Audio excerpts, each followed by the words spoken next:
Bismillahirrahmanirrahim. Assalamualaikum warahmatullahi wabarakatuh. Alhamdulillahirabbil alamin. Wassalatu wassalamu ala asyrofil anbiya mursalin wa ala alihi wa sahbihi ajmain. Amma ba'du.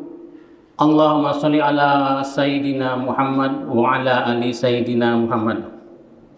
Bapak, Ibu, saudara, ayah, bunda, dan kawan-kawan semua yang pada siang hari ini kultum sesuai dengan jadwal adalah oleh Buya Haji Mardoni, namun karena sesuatu dan lain hal, the show must go on.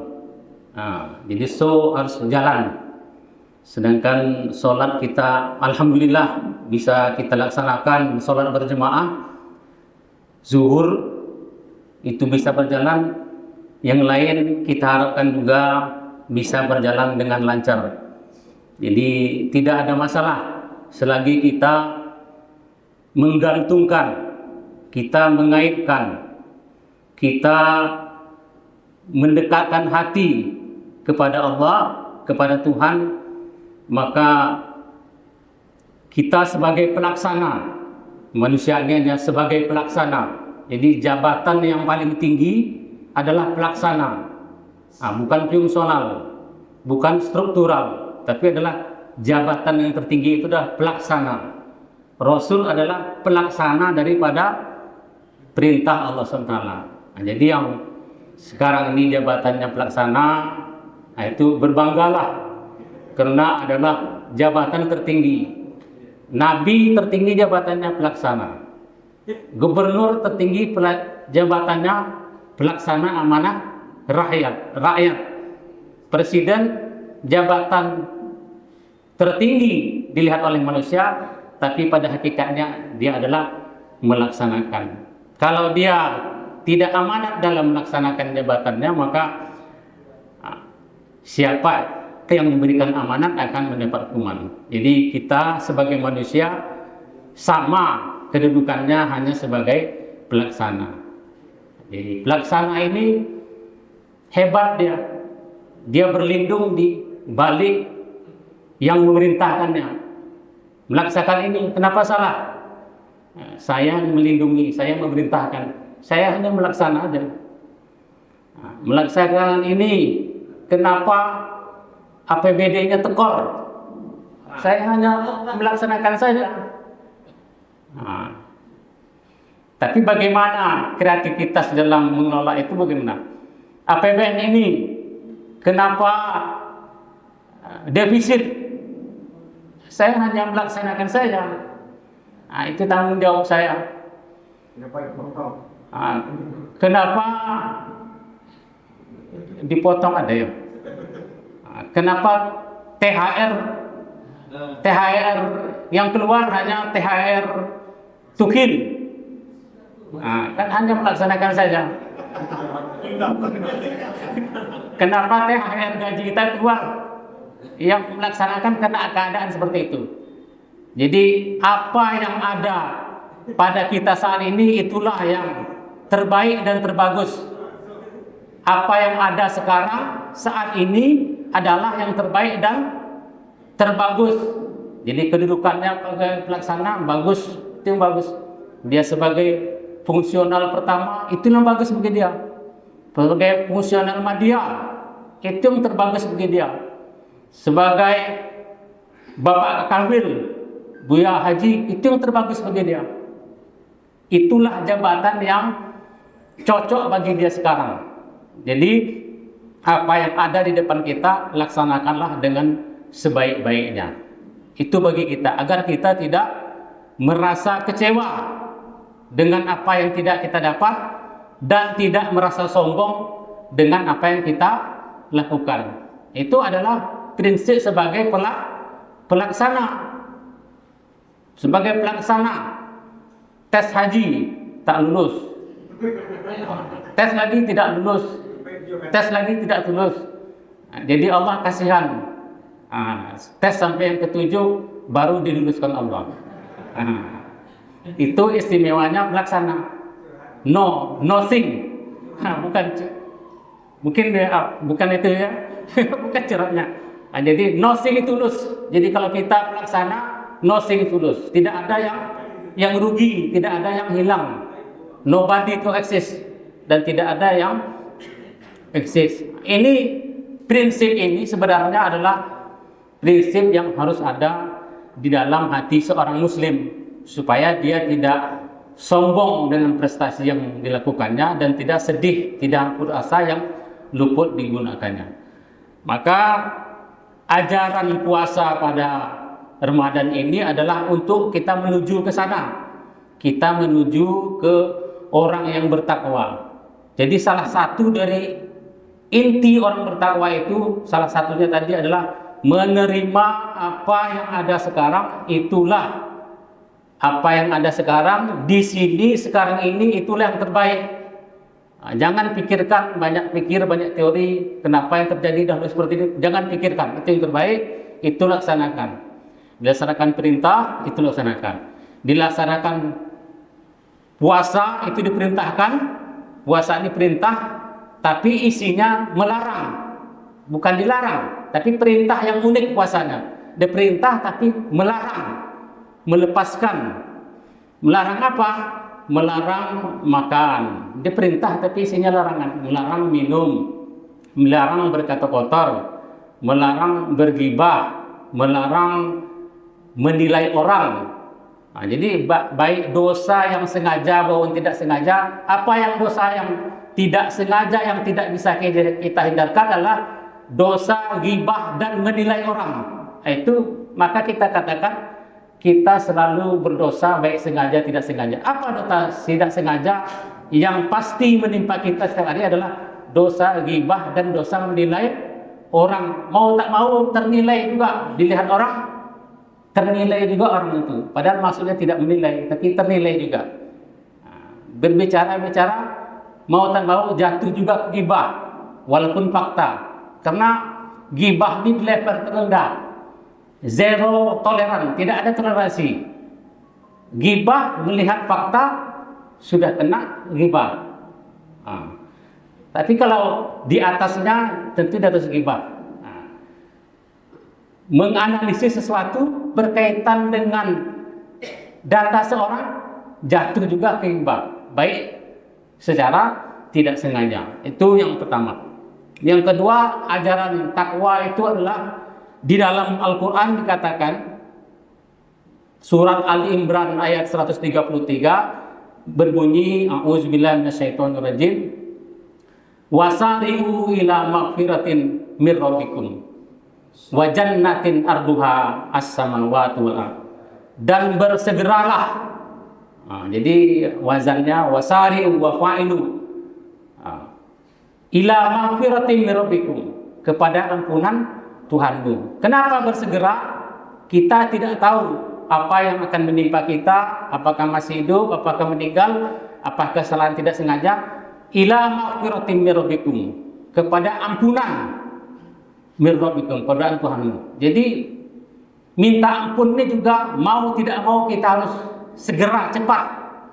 Habis selesai sholat, kita minta ampun. Jangan merasa kita tidak bersalah. Kita di dalam sholat menghayal, pikiran melayang, itu sudah dianggap sholat yang berdosa. Merasa kita melakukan sholat, merasa hebat, bisa berakat-rakaat, itu juga dosa najis. Dosa najis. Jadi dalam syariat itu, fikih itu, kalau sholat pakaiannya kotor, najis, maka tidak diterima. Kalau hatinya kotor, najis. Najis bagaimana hati kotor? Merasa dia yang melakukan sholat, dia merasa hebat bisa melakukan sholat dengan mengabaikan Allah, itu najis. Maka orang yang mengerjakan ibadah merasa dia hebat tanpa meminta pertolongan Allah, dia najis, maka sholatnya ditolak. Jadi wasari'u ila magfiratin mir rabbikum wa jannatin arduha samawati wal ard, dan bersegeralah. Jadi tidak ada jeda. Selesai sholat langsung minta ampun. Selesai buang air di WC, ghufrana, minta ampun, ampunilah kami. Jadi jangan Berdosa sekarang, besok lah minta ampun. Ya, gatal sekarang, besok aja lah digaruk. Ingin sekarang, suami istri ingin sekarang, besok lah ditunda. Sanggup enggak? Ingin sekarang, suami istri ingin di malam Ramadan maksudnya. Coba tunda besok, bisa nggak? Bisa, artinya bisa. Masih bisa ya. Tapi gitulah. Kalau kita berdosa, langsung tobat. Setelah itu, langsung istighfar. Jadi bersegera. Wasari'u ila maghfiratin min rabbikum. Dan bersegeralah kepada ampunan kepada Allah. Minta ampunan kepada Allah. Jadi bersegera, istighfarnya bersegera. Nabi minta ampun kepada Allah, lapasnya sampai 7 kali. Jadi kita bersegera karena kita merasa kotor. Jadi kotor ini sama dengan bersyukur. Bersyukur ini kita semua dikasih rata semuanya. Tapi kalau ada orang yang pandai bersyukur, maka itu semakin mendekatkan dia kepada Allah. Kita semua ini berdosa, kotor. Tapi kalau pandai mengoreksi diri, kita selalu merasa bersalah. Wa jannatin arduhas samawati wal ardh. Dan surga yang lebarnya, maksudnya luasnya, as-samawati wal ardh. Seluas langit-langit. Jadi as-sama tunggalnya, luasnya as-samawat. Jadi langit itu banyak. Wal ardh, dan bumi hanya satu. Uiddat lil muttaqin, yang disediakan bagi orang yang bertakwa. Siapa orang yang bertakwa? Allazina yunfikuna fis-sarra'i wad-dharra'i. Orang yang berinfak fis-sarra'i wad-dharra'i, di dalam keadaan lapang dan keadaan sempit. Kita lihat wazannya. Allazina yunfikuna, itu fi'il mudhari'. Ini kita mengulang-ulang haji aja yang pernah di pondok dulu. Allazina yunfikuna fis-sarra'i wad-dharra'i, yang menginfakkan. Infaknya artinya fluktuasi, dinamis. Fis-sarra'i wad-dharra'i, dalam keadaan lapang dan sempit. Jadi kita dinamis, kadang-kadang kita lapang, kadang-kadang sempit, tapi infak tetap berjalan. Ini adalah pekerjaan yang paling mudah. Fi'il madi itu adalah pekerjaan yang paling mudah. Fi'il mudhari, pekerjaan yang fluktuatif paling mudah. Tapi ayat selanjutnya, fis-sarra'i wad-dharra'i wal kaziminal ghaiz.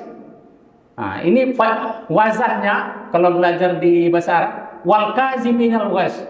Orang yang sudah permanen bisa menahan marah. Kalau yang tadi belum permanen, sifat berinfak itu belum permanen, masih fluktuatif, masih dinamis. Kadang-kadang berinfak, kadang-kadang tidak, dalam keadaan lapang berinfak, kadang sempit tidak. Yang kedua, lebih sulit, wal kaziminal ghaiz, orang yang mampu menahan marah. Itu wazannya. Ini kalau belajar di pondok itu beda dengan wazan tadi. Yang tadi itu sudah permanen, bisa menahan marah. Kalau yang tadi belum permanen, ini sudah permanen, betul-betul sudah menyatu di dalam dirinya. Wal kaziminal ghaiz, yang bisa menahan marah. Apa maksudnya? Seseorang sudah berbuat kesalahan, sudah layak dimarahi, sudah pantas mendapat hukuman, tapi kita memaafkan. Punya karyawan, punya sopir mengantar mobil, mengantar barang, tidak pakai SIM, tidak minta izin, bertabrakan pula di jalan, tidak minta izin, kita udah pantas marah itu, sudah naik marahnya ke ubun.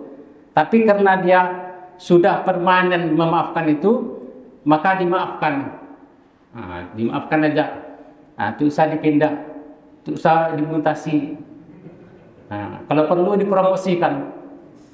Itu tanda dia sudah permanen sifat menahan marah. Jadi kalau ada anak kita jahat, nakal, marah, itu udah nampak salahnya, udah meledak marahnya, semoga jadi imam besar lah di masjid, seperti Imam Sudes. Bukan dimarahi, malah alhamdulillah semoga anak saya ini menjadi imam besar di Masjidil Haram. Jadi akhirnya Imam Sudes itu yang sudah permanen. Kemudian wal afina 'anil nas, dan yang sudah permanen memaafkan manusia. Inilah 3 nasihat kepada kita. Yang pertama berinfak, yang ditaruh di atas, yang paling mudah taruh di atas, berinfak dalam keadaan lapang dan sempit. Yang kedua menahan marah, bukan sekali-sekali marah ya. Kalau kita sekali-sekali marah itu paling cepat marah kepada anak tuh.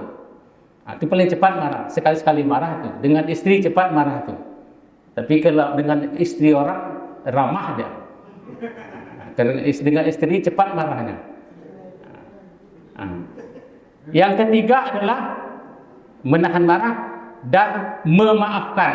Memaafkan ini udah permanen, wazannya permanen. Yang paling sulit adalah memaafkan. Memaafkan orang yang bersalah kepada kita. Kita di posisi yang paling memungkinkan untuk memberikan hukuman, tapi dimaafkan. Itu saja sebagai wawasan. Usikum wa iyaya bitaqullah. Saya menasihati dalam rangka menasihati diri saya. Seorang pengarang yang baik belum tentu sebaik isi karangannya. Seorang penceramah yang baik belum tentu sebaik retorika ceramahnya. Maka saya usikum wa iyaya. Saya menasihati diri sendiri supaya bisa melaksanakan. Mohon maaf.